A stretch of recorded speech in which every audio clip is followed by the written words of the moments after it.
Tuhan Bapa kami yang bertahta dalam kerajaan surga, di malam hari Sabat yang indah ini Bapa, kembali kami semua anak-anak-Mu menghadap hadirat-Mu. Kami mengucap syukur, berterima kasih banyak atas kebaikan, kasih, kelimpahan, dan segala sesuatu yang luar biasa yang telah Bapa berikan kepada kami semuanya dengan baik hingga tiba pada malam hari ini. Saat ini kami semua akan mendengarkan firman-Mu yang indah. Tolong Bapa urapi kami semuanya, urapi hamba-Mu, pakailah hamba-Mu untuk menyampaikan firman-Mu yang indah, dan urapi saudara-saudara kami yang mendengarnya, dan biarlah firman ini dapat menjadi berkat bagi kami semuanya, untuk dapat mengubah kehidupan kami semua semakin dekat, patuh, setia, dan turut kepada Bapa. Terima kasih banyak Bapa, mohon ampun dosa kesalahan kami yang begitu besar.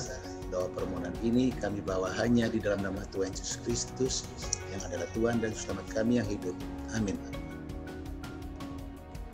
Baik, tema khotbah pada malam hari ini adalah adakah kasih dalam hidupku?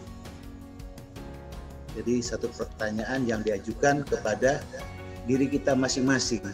Masih ada kasih enggak? Kita semua sudah menerima Yesus sebagai Tuhan dan Juru Selamat pribadi, sudah berjanji untuk hidup dengan penuh kasih, tapi masih ada enggak kira-kira di akhir zaman ini?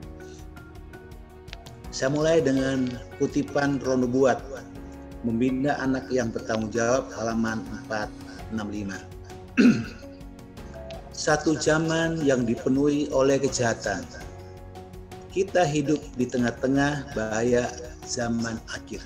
Ini statement ini harus kita perhatikan. Kita hidup di tengah bahaya zaman akhir. Oleh sebab kejahatan bertambah-tambah. Kasih banyak orang menjadi pudar. Kata banyak menunjukkan kepada orang-orang yang mengaku sebagai pengikut Tuhan. Saya yakin dan percaya kita semua sudah mengaku sebagai pengikut Tuhan. Terima Yesus Kristus sebagai Tuhan dan Selamat pribadi kita. Kita adalah anak-anak Tuhan. Tapi di sini disebutkan di atas, kasih banyak orang menjadi pudar. Kasih saudara dan saya menjadi pudar, bisa hilang pelan-pelan. Mereka ini dipengaruhi oleh kejahatan yang sedang merajalela dan undur dari Allah. Ya. Statement bagus sekali. Kejahatan di mana-mana merajalela, lebih-lebih zaman COVID sekarang. Banyak yang dengan terpaksa di PHK, dikurangi shift kerja, dan banyak hal. Dan ujung-ujungnya adalah berkurangnya penghasilan. Dan yang lebih parah adalah tidak ada penghasilan. Harus menghidupi keluarga, harus bayar angsuran rumah, harus bayar angsuran kendaraan, harus support orang tua, harus support saudara, dan lain-lain. Kejahatan bisa merajalela di mana-mana. Tetapi mereka sebenarnya tidak perlu harus terpengaruh. Jadi orang-orang pengikut Tuhan seharusnya tidak perlu terpengaruh. Penyebab keberosan ini adalah bahwa mereka tidak berdiri dengan tegas untuk terpisah dari kejahatan ini. Ya, disebutkan harus berdiri dengan tegas. Kenyataan bahwa kasih mereka terhadap Allah makin pudar.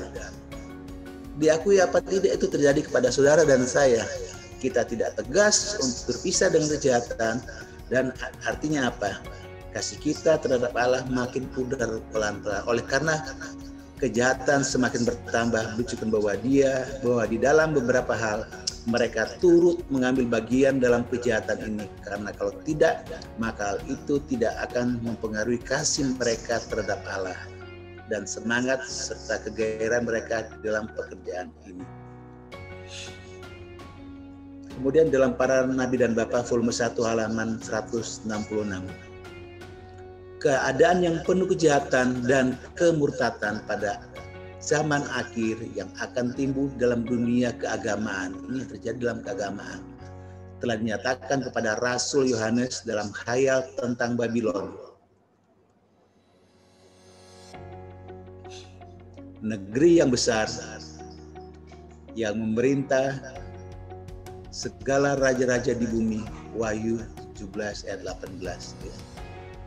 Sebelum kehancurannya satu panggilan diberikan dari sorga keluarlah daripadanya, hai kaumku,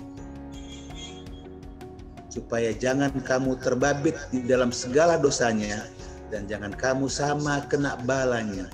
Wahyu 18 ayat 4. Peringatan buat kita keluarga, keluarlah dari padanya, dari kejahatan, hai kaumku.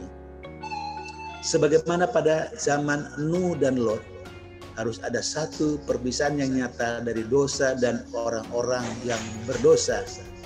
Ya, dari dosa dan orang-orang yang berdosa. Dosa yang kita lakukan dan lingkungan kita, ya. Hati-hati. Tidak akan ada kompromi antara dunia dengan Allah. Tidak akan ada penyimpangan untuk memperoleh harta duniawi. Isu terbesar kejahatan yang terjadi di dunia ini dari dahulu sampai saat ini, isu terbesar adalah mengenai harta duniawi, mengenai uang, harta, pangkat, dan jabatan. Tidak ada kompromi antara dunia ini dengan Allah. Ikut Tuhan atau tidak ikut Tuhan, ikut Tuhan atau ikut setan. Tidak ada di tengah-tengah gray area. Tidaklah dapat kamu bertuankan Allah bersama-sama dengan Mammon. Inilah dua kutipan nubuat yang luar biasa sebagai pengantar untuk mengingatkan kita tentang kejahatan, tentang hilangnya kasih kepada Allah dan kasih kepada sesama manusia. Dalam 1 Korintus 3 ayat 1, 2, dan 3. Dan aku saudara-saudara pada waktu itu tidak dapat berbicara dengan kamu seperti dengan manusia rohani, tetapi hanya dengan manusia duniawi yang belum dewasa dalam Kristus. Ini warning buat kita semuanya. Secara fisik kita dewasa. Secara baptisan kita dewasa, mungkin sudah absen sejak kecil atau sudah puluhan tahun. Tapi kita hanya dewasa secara duniawi, secara fisik, tetapi belum dewasa secara rohani dalam Kristus. Susulah yang kuberikan kepadamu bukanlah makanan keras, sebab kamu belum dapat menerimanya, dan sekarang pun kamu belum dapat menerimanya. Kamu belum dapat, saudara saya belum bisa menerima, dan sekarang pun dikatakan belum dapat menerimanya. Karena kamu masih manusia duniawi. Sebab di antara kamu ada iri hati dan perselisihan. Bukan hal itu menunjukkan bahwa kamu manusia duniawi dan bahwa kamu hidup secara manusiawi. Diakui atau tidak, keadaan kita memang masih hidup secara duniawi. Kita selalu bilang untuk excuse, saya masih di dunia, otomatis hidup secara duniawi. Tapi itu adalah hal yang keliru. Satu hal yang menjadi penyebab di firman Tuhan ini disebutkan iri hati dan perselisihan. Iri hati adalah satu penyakit yang luar biasa. Di surga Lucifer iri hati kepada Yesus. Sudah ada di surga, di tempat yang suci, yang kudus. Bagaimana kita di dunia ini, yang seringkali membuat kita jatuh di dalam dosa. Tidak usah kita melihat di luar, tapi di gereja ada iri hati. Kenapa dia? Kenapa bukan saya? Padahal dia seperti ini, saya lebih. Itu seringkali terjadi hal seperti itu, dan perselisihan, perbedaan pendapat, rasa cinta diri, egosentris. Kenapa bukan pendapat saya? Kenapa dia? Coba pakai pendapat saya, cara saya tidak akan seperti itu. Dan inilah yang dipakai iblis untuk membuat kita jauh daripada Tuhan.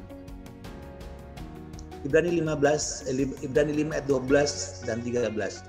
Sebab sekalipun kamu ditinjau dari sudut waktu, sudah seharusnya menjadi pengajar. Sudah lama, sudah mengerti. Sudah menjadi pengajar harusnya, sudah mengerti. Tapi apa? Kamu masih perlu lagi diajarkan asas-asas pokok dari pernyataan Allah. Harus diajarkan asas pokok, basic dari firman Tuhan. Dan kamu masih memerlukan susu, bukan makanan keras. Hal ini sering terjadi di gereja kita. Kita harus melihat. Kelihatannya aktif, kelihatannya rajin, tapi ini teguran keras. Memang kita harus ditegur dengan keras. Ya, saudara dan saya mungkin saat ini masih butuh susu, bukan makanan keras. Sebab barang siapa masih memerlukan susu, ia tidak memahami ajaran tentang kebenaran. Ya. Masih belum bisa memahami firman Tuhan yang sesungguhnya. Yang penting saya udah menjadi orang Kristen, udah dibaptis, selesai. Itu kurang tepat. Disebutkan sebab ia adalah anak kecil. Secara fisik dia dewasa, secara baptisan sudah puluhan tahun, tetapi dia masih anak kecil secara rohani yang masih butuh susu, bukan makanan keras. Jadi apa nasihat firman kepada kita semuanya? 1 Petrus 2 ayat 1. Karena itu buanglah segala kejahatan. Apa? Segala kejahatan kita buang.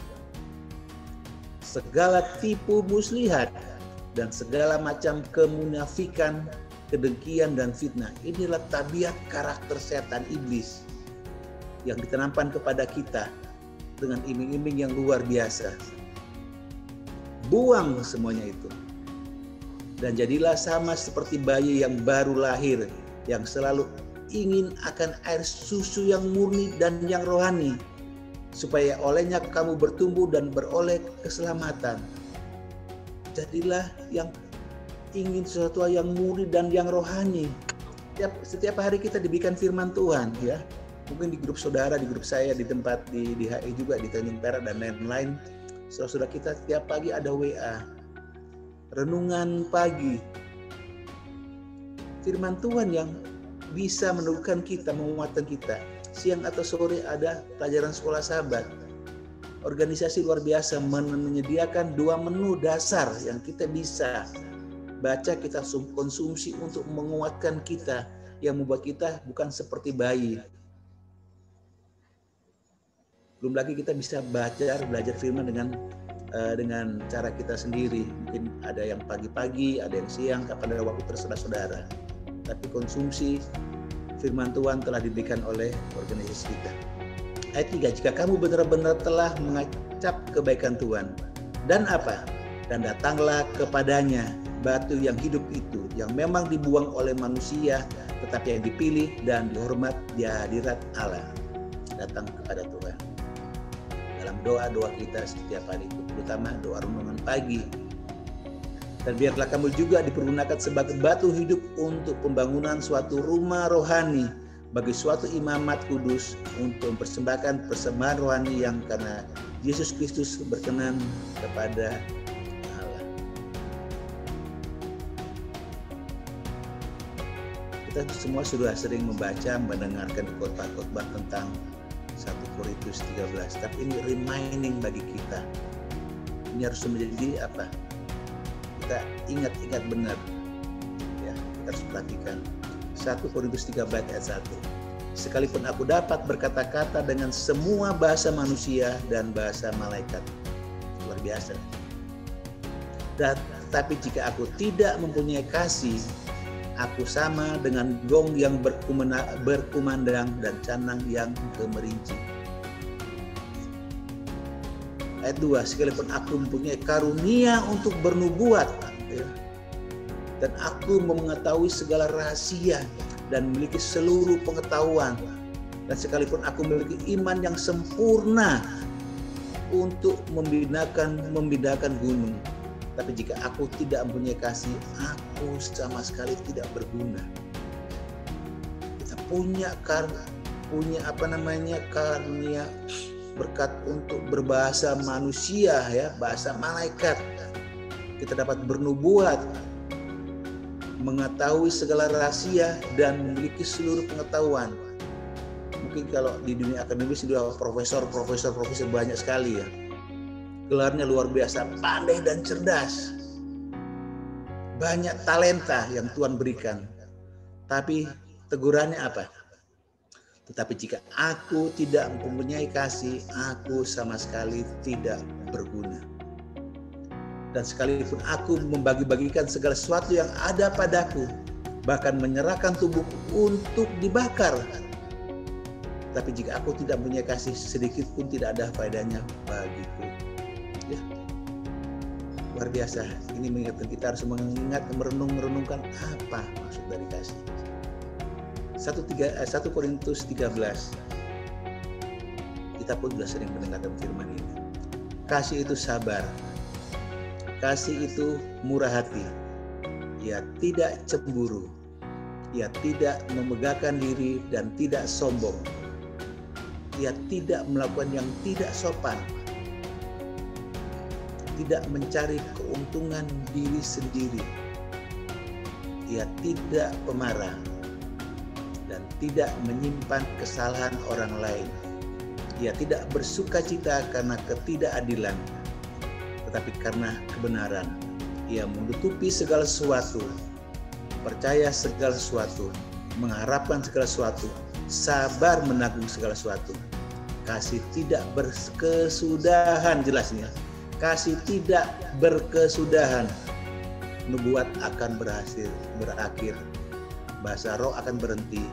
Pengetahuan akan terjadi. Segalanya akan ada ending story-nya. Tapi kasih tidak berkesudahan. Di surga nanti kita akan menerima limpahan kasih yang luar biasa dari Yesus Kristus kepada umatnya yang setia, yang berhasil memperoleh mahkota kehidupan kekal. Itu adalah tabiat karakter yang harus kita hidupkan. Tabiat Kristus. Dalam Markus 12 ayat 29 sampai 31. Jawab Yesus, hukum yang terutama ialah, dengarlah hai orang Israel. Dengarlah saudara dan saya. Tuhan Allah kita. Tuhan itu esa. Ayat 30. Kasihilah Tuhan Allahmu dengan segenap hatimu dan dengan segenap jiwamu dan dengan segenap akal budimu dan dengan segenap kekuatanmu. Kita harus mengasihi Tuhan. Ya. Kemudian yang kedua apa? Ayat 31. Dan hukum yang kedua ialah, kasihilah sesamamu manusia seperti dirimu sendiri. Tidak ada hukum lain yang lebih utama daripada kedua hukum. Inilah pegangan orang Kristen, pengikut Kristus. Ini harus menjadi basic fundament bagi kita. Ya, yang sebutnya tentang kasih di dalam 1 Korintus 13 ayat 4 sampai 8. Yang penting juga Markus 12 ayat 29 sampai 31. Tidak ada hukum lain yang lebih utama daripada kedua hukum ini. Firman Tuhan dalam Keluaran 20 ayat 6. Tetapi aku menunjukkan kasih setia kepada beribu-ribu orang, yaitu mereka yang mengasihi aku dan yang berpegang pada perintah-perintahku. Ya. Nasihat firman Tuhan kepada orang Israel. Mazmur 145 ayat 20. Tuhan menjaga semua orang yang mengasihinya, tapi semua orang fasik akan dibinasakan. Kasihilah Tuhan. Tuhan telah mengasihi kita sebelumnya. Sebagai hormat rasa cinta kasih kepada Tuhan, kita harus mengasihi Tuhan. Dalam Yohanes 13 ayat 34. Aku memberikan perintah baru kepada kamu. Apa perintah baru? Supaya kamu saling mengasihi. Sama seperti aku telah mengasihi kamu, demikian pula kamu harus saling mengasihi. Di gereja, di pekerjaan, dimanapun juga, kita harus saling mengasihi. Kita selalu berpikir memang kehidupan sosial manusia atau kita sering tidak balance. Kita maunya balance. Kadang-kadang kita berinteraksi, kita disakiti, kita dikhianati, kita difitnah. Tapi apa nasib firman? Kamu harus saling mengasihi. Apapun keadaan kondisinya, kita harus saling mengasihi. Yohanes 14 ayat 15. Jikalau kamu mengasihi aku, kamu akan menuruti segala perintahku. Terdapat dalam Yohanes 13 ayat 34, saling mengasihi. Yohanes 14 ayat 21. Barang siapa memegang perintahku dan melakukannya, dialah yang mengasihi aku. Dan barang siapa mengasihi aku, ia akan dikasihi oleh Bapakku, dan aku pun akan mengasihi dia dan akan menyerahkan diriku kepadanya. Luar biasa. Yakobus 1 ayat 12. Berbahagialah orang-orang yang bertahan dalam pencobaan, sebab apabila ia sudah tahan uji, ia akan menerima mahkota kehidupan yang dijanjikan Allah kepada barang siapa yang mengasihi Dia. Jadi mahkota kehidupan itu akan diberikan kepada barang siapa, saudara dan saya, yang mengasihi Tuhan. Apa? Menuruti perintah Tuhan. Akan kita ada imbalan luar biasa kasih Tuhan kepada kita semuanya, yaitu berupa mahkota kehidupan yang kekal di surga. 1 Korintus 8 ayat 3. Tapi orang yang mengasihi Allah, ia dikenal oleh Allah. 1 Korintus 16:22. Siapa yang tidak mengasihi Tuhan, terkutuklah ia. Maranatha. Jelas nih. Siapa yang tidak mengasihi Tuhan, apa efeknya? Terkutuk. Saudara-saudara yang kasih dalam Tuhan Yesus, firman Tuhan memang banyak ayat yang saya sampaikan, karena saya lebih senang ayat, menerangkan ayat. Ya, bukan pendapat kita, tapi firman menjelaskan firman, dan ini sudah jelas sekali. Kita bisa baca dan belajar. Dalam 1 Yohanes 2 ayat 10, barang siapa mengasihi saudaranya, ia tetap berada di dalam terang, dan di dalam dia tidak ada penyesalan. Ya, kita harus mengasihi saudara kandung, otomatis saudara seiman, semua manusia kita harus mengasihi, tetap berada di dalam terang. 1 Yohanes 3 ayat 18, anak-anakku, marilah kita mengasihi bukan dengan perkataan atau dengan lidah, tetapi dengan perbuatan dalam kebenaran. Ini hal penting, basic yang harus kita praktekkan. Percuma, sia-sia kita mengetahui firman Tuhan, kita mengerti, memahami, tapi kita tidak melakukan dengan perbuatan dan dalam kebenaran. Sia-sia saya bilang. Jadilah pelaku-pelaku firman kebenaran yang hidup. Praktekkan dalam kehidupan kita sehari-hari, sehingga kita menjadi terang bagi semua orang. Orang akan melihat inilah murid-murid Yesus yang luar biasa. 1 Yohanes 4 ayat 7, saudara-saudara yang kasih, marilah kita saling mengasihi, sebab kasih itu berasal dari Allah, dan setiap orang yang mengasihi lahir dari Allah dan mengenal Allah. Barang siapa tidak mengasihi, ia tidak mengenal Allah. Kita mengaku murid Yesus, murid Allah, ya, tapi kita tidak mengasihi. Jadi disebutkan ia tidak mengenal Allah, karena Allah adalah kasih. Berarti kita membohongi Tuhan, membohongi Yesus, membohongi Allah, karena kita tidak hidup dengan kasih. Demikianlah tinggal ketiga hal ini, yaitu iman, pengharapan, dan kasih. Dan yang paling besar diantaranya ialah kasih. Iman, pengharapan, dan kasih. Apa yang paling penting? Ternyata setiap firman yang terbesar adalah kasih. Ayat 8. Akan tetapi Allah menunjukkan kasih-Nya kepada kita oleh karena Kristus telah mati untuk kita, ketika kita masih berdosa.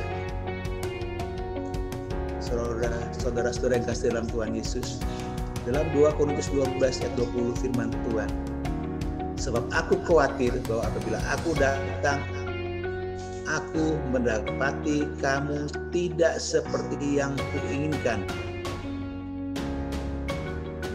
dan kamu mendapati aku tidak seperti yang kamu inginkan. Aku khawatir akan adanya perselisihan, iri hati, amarah, kepentingan diri sendiri, fitnah, bisik-bisikan, keangkuhan, dan kerusuhan. Nasihat Rasul Paulus ya kepada jemaat di Korintus. Jemaat, seringkali di jemaat banyak sekali hal-hal seperti ini bisa terjadi. Ya. Perselisihan, iri hati, amarah, kepentingan diri sendiri, fitnah, bisik-bisikan, keangkuhan, kerusuhan. Ini adalah nasihat yang disampaikan oleh Rasul Paulus. Hati-hati, jangan sampai aku datang bertemu ternyata keadaannya seperti ini. Yakobus 3 ayat 14, jika kamu menaruh perasaan iri hati sekali lagi, di mana-mana iri hati, dan mementingkan diri sendiri, janganlah kamu memegahkan diri dan janganlah berusaha melawan kebenaran. Iri hati sering terjadi di organisasi. Kenapa bukan saya? Kenapa harus dia? Kenapa kok dari warna ini, warna biru, kenapa bukan warna jingga, bukan warna merah? Title is not recognized in heaven. Saya punya khotbah itu. Jabatan bukan sebagai visa untuk ke surga. Malah kita memiliki jabatan, tanggung jawab kita akan diminta semakin besar. Kita melalaikan jabatan kita. Ada firman Tuhan, apa disebutkan? Terkutuklah. Kadang-kadang jabatan dipertaruhkan, direbut, ingin mencapai jabatan, apapun dilakukan. Dia lupa bahwa tanggung jawab jabatan itu tidak semuanya mempertanggungjawabkan di hadapan Tuhan. Ayat 16, sebab di mana ada iri hati dan mementingkan diri sendiri, di situ ada kekacauan dan segala macam perbuatan jahat. Menjelang pemilihan-pemilihan seperti ini, ya itulah yang terjadi. Karena motifnya berbeda. Harusnya kita motif sebagai anak-anak Tuhan, melayani Tuhan dengan sepenuh hati. Yakobus 4 ayat 2. Kamu mengingini sesuatu tapi kamu tidak memperolehnya, lalu kamu membunuh, kamu iri hati tapi kamu tidak mencapai tujuanmu, lalu kamu bertengkar dan kamu berkelahi. Kamu tidak memperoleh apa-apa karena kamu tidak berdoa. Iri hati, ingin mencapai sesuatu dan tidak berdoa, tidak memperoleh apa-apa, sia-sia. Khotbah bilang dalam 1 Korintus 6 ayat 9 dan 10, atau tidak tahukah kamu bahwa orang-orang yang tidak adil tidak akan mendapat bagian dalam kerajaan Allah. Sebagai pemimpin, kalau kita kalau mengikuti servant leadership, ya, hati-hati sebagai pemimpin. Misalkan contoh, ya, di mana-mana kita jadi pemimpin di rumah tangga, pemimpin di gereja, tidak harus sebagai ketua, mungkin pemimpin sahabat atau satu tim atau apapun juga. Hati-hati bahwa orang yang tidak adil tidak akan mendapat bagian dalam kerajaan Allah. Janganlah sesat orang cabul, penyembah berhala, orang berzina, banci, orang pemburi, pencuri, orang kikir, pemabuk, pemfitnah dan penipu tidak akan mendapat bagian dalam kerajaan Allah. Orang-orang yang berbuat seperti ini adalah orang yang tidak mengerti, tidak berbuat kasih. Yang paling berbahaya adalah orang yang mengaku sebagai pengikut Yesus tapi melakukan hal yang seperti ini. Jika engkau mengasihi aku, turutlah segala perintahku. Atau tidak, yang dilakukan seperti ini, tapi sahabat gereja rajin. Banyak yang kontradiktif, ya. Makanya tadi disebutkan kejahatan ada zaman luar biasa. Bisa menurut buat pada pembuka tadi, slide pertama.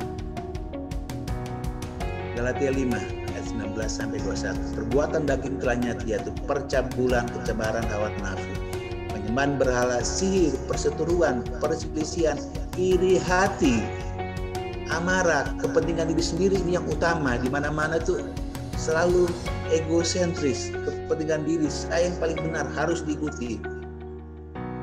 Banyak orang-orang kalau di pekerjaan, orang-orang karyawan dikorbankan karena kepentingan diri sendiri oleh pimpinannya. Padahal pimpinan itu lupa dia punya pimpinan lagi, pimpinan lupa ada pimpinan lagi. Daripada saya digantung, lebih baik saya menggantung kamu. Daripada saya dipecat, lebih baik saya memecat kamu. Jahat. Percideraan, roh pemecah. Ayat 21. Kedengkian, kebabukan, pesta pora dan sebagainya. Terhadap semuanya itu kuperingatkan kamu seperti yang telah kubuat dahulu, bahwa barang siapa melakukan hal yang demikian, ia tidak akan mendapat bagian dalam kerajaan Allah. Titik. Hidup tidak dengan kasih, melakukan hal yang disebutkan tadi. Firman Tuhan menyebutkan ia tidak akan mendapat bagian dalam kerajaan Allah. 1 Petrus 4 ayat 3. Sebab telah cukup banyak waktu kamu pergunakan untuk melakukan kehendak orang-orang yang tidak mengenal Allah. Kamu telah hidup dalam rupa-rupa hawa nafsu, keinginan, kemabukan, pesta pora, perjamuan minum, dan penyembahan berhala yang terlarang.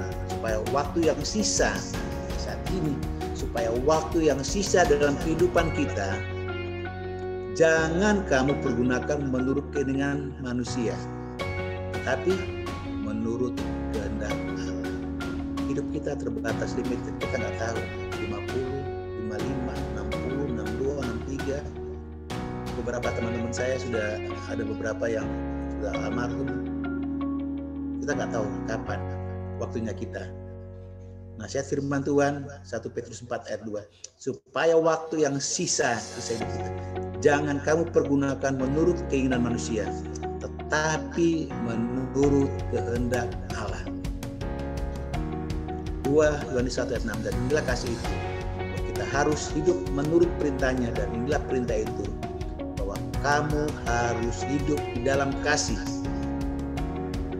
seperti telah kamu dengar dari Tuhan. Saudara dan saya harus hidup di dalam kasih. Kolose 3:12, karena itu sebagai orang-orang pilihan Allah yang dikuduskan dan dikasihinya, kenakanlah belas kasihan, kemurahan, kerendahan hati, kelemah lembutan, dan kesabaran. Jadi tantangan buat kita untuk mencapai tabiat dan karakter seperti ini. Tapi ingat disebutkan kita orang pilihan. Kita ada orang pilihan yang dikuduskan dan dikasihinya di dalam nama Yesus. Kita harus mengenakan dalam kehidupan kita sehari-hari belas kasihan, kemurahan, kerendahan hati, kelemah lembutan, dan kesabaran. Ada penjelasan panjang tentang ini. Buah roh ini banyak ya. Galatia 5 ayat 22 sampai 25. Saya tidak bacakan. Ada kasih, sukacita, damai sejahtera, kesabaran, kemurahan, kebaikan, kesetiaan, kelemah lembutan, penguasaan diri. Buah-buah roh kita harus hidupkan dalam kehidupan kita sehari-hari.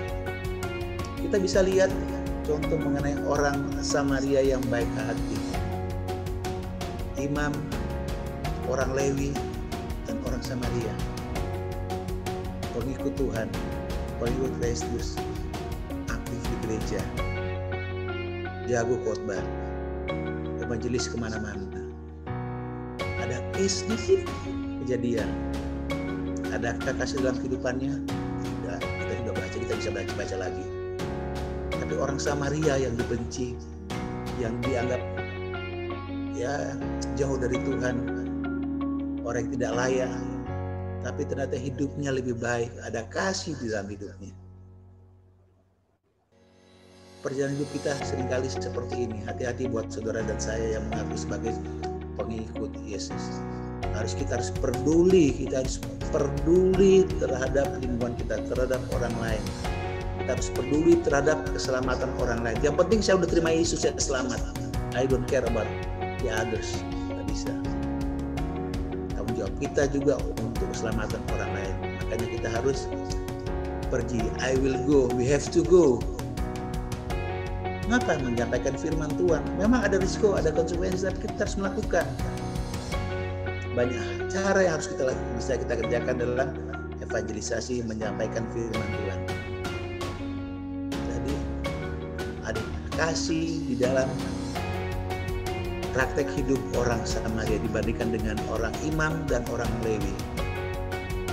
Anak yang hilang, kita sudah tahu bagaimana kasih Tuhan terhadap orang yang sudah bertobat.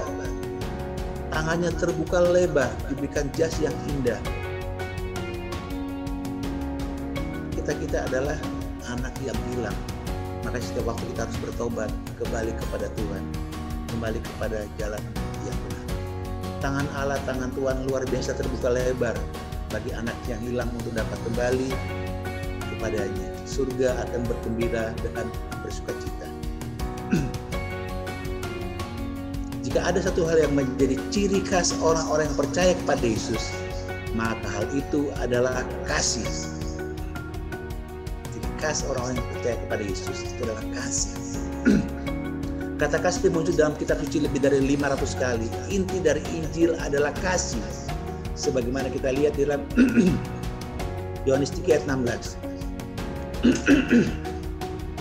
Karena begitu besar kasih Allah akan dunia ini dan seterusnya. Ya. 1 Yohanes 3 ayat 16 menjelaskan lebih lanjut. Demikianlah kita ketahui kasih Kristus, yaitu bahwa Ia telah menyerahkan nyawanya untuk kita. Yesus datang ke dunia untuk menebus, menyelamatkan kita dari dosa-dosa kita. Jelas tuh.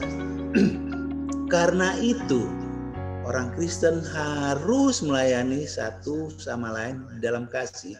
Galatia 5 ayat 13. Mengasihi sesama manusia seperti dirinya sendiri. Galatia 5 ayat 14. Hidup di dalam kasih. Efesus 5 ayat 2. Dan mengasihi dengan perbuatan serta dalam kebenaran. 1 Yohanes 3 ayat 18. Kalau disimpulkan apa? Menjadi pelaku-pelaku firman yang hidup, bukan hanya pandai mengajar.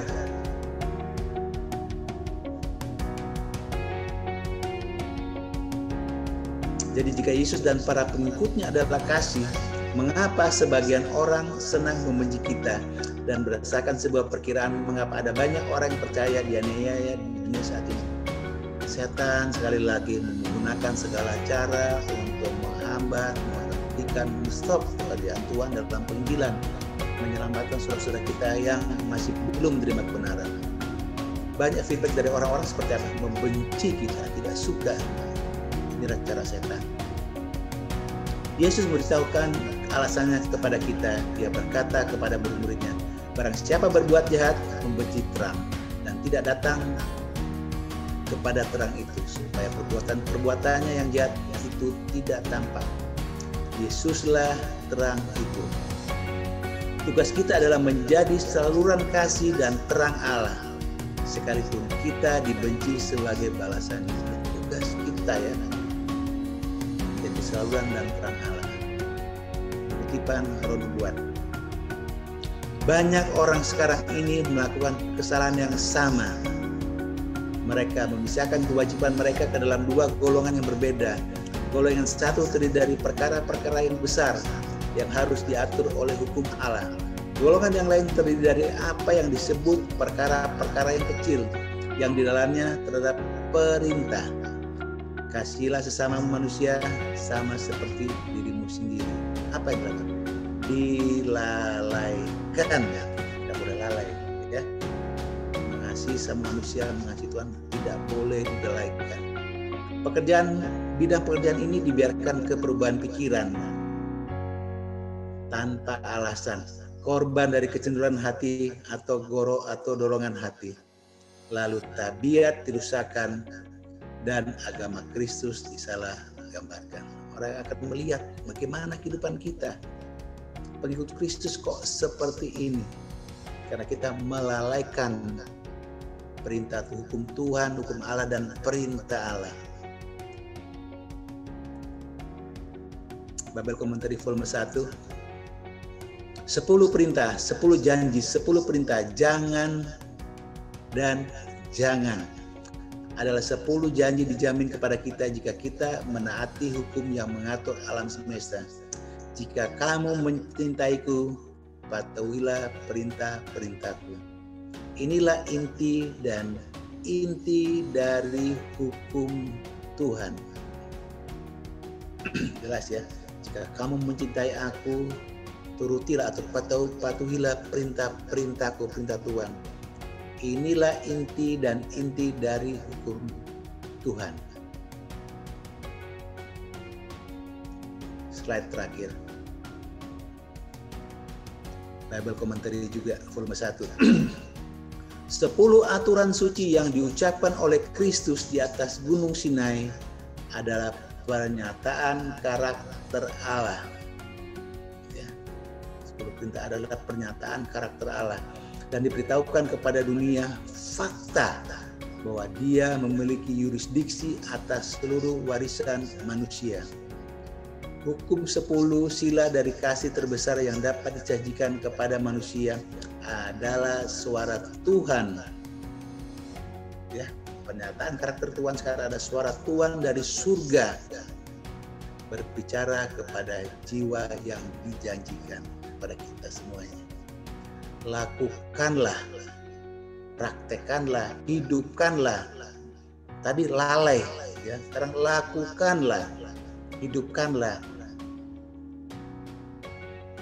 Dan Anda atau saudara dan saya tidak akan berada di dalam kekuasaan dan kendali setan.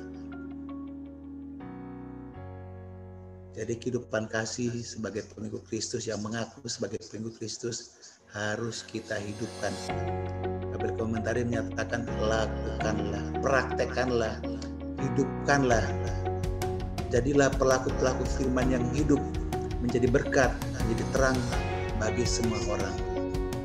Itu ketika saudara-saudara kita melihat kita, dan mereka akan melihat, wah, luar biasa kehidupan Kristus. Dan saya akan yakin dan percaya itu akan menjadi suatu motivasi bagi mereka, mendorong mereka untuk bergabung atau menerima Yesus sebagai Tuhan dan Juru Selamat kita, selamat mereka pribadi nantinya. Saya bawakan firman ini dalam nama Yesus Kristus. Amin. Kiranya Tuhan Yesus memberkati.